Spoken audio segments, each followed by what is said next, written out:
For number 7, the trick is trying to figure out how should I rearrange this to get the least amount of fractions possible. If I was looking here, if I divide everything by 7 to get x by itself, that's going to be 2 over 7 and 1 over 7. I have fractions everywhere. If I moved the 1 over and divided everything by 2, I'd have 7 over 2 and 1 over 2. Still fractions everywhere. Over here, if I divided everything by 4, I'd have negative 3/4, and I'd have 15 over 4. All fractions everywhere. If I wanted to get x by itself, I would have to divide everything by 3. I'd have 4 over 3, but I would also have 15 divided by 3 is a whole number, 5.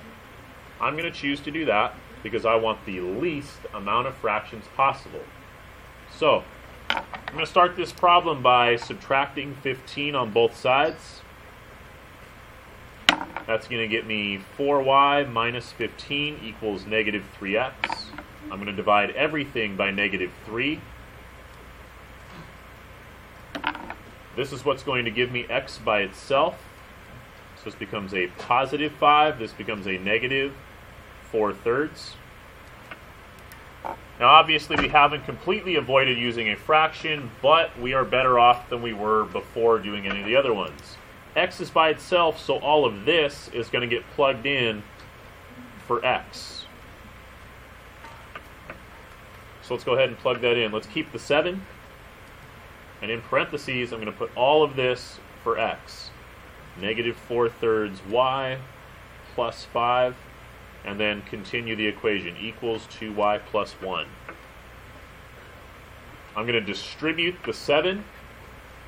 Negative 28/3 y plus 35 equals 2y plus 1.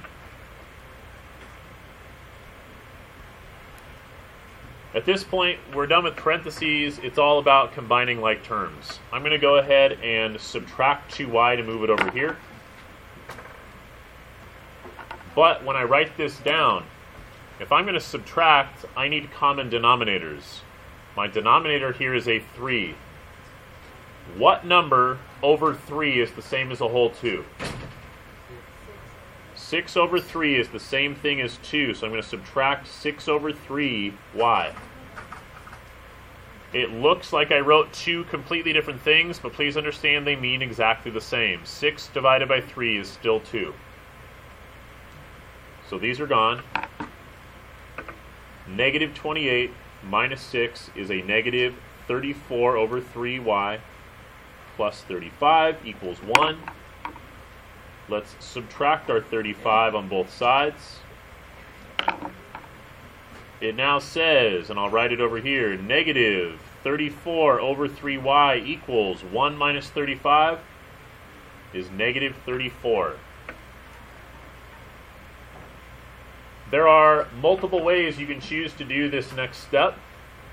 You can multiply by the reciprocal on both sides to get rid of a fraction, or the way I usually do it is multiply by the bottom and divide by the top. You can multiply by the bottom, divide by the top, but here's the best part. You can do that in any order you want. So instead of doing times 3 and then dividing by 34, I think it'd be a lot easier to divide by 34 first.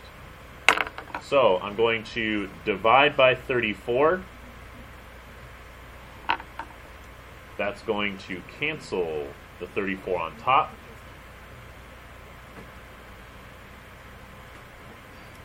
I'm going to multiply by 3. I also want to get rid of the negative, so I'm going to throw a negative in here. So those cancel, and I get y equals positive 3. Now that I have a positive 3, I can plug it back in. We'll do a little mental math for this. Y is 3. So let's plug it in here. What's 2 times 3? 6. Plus 1? 7. Divided by 7? 1. So x is 1. So there we have it. X is 1, y is 3.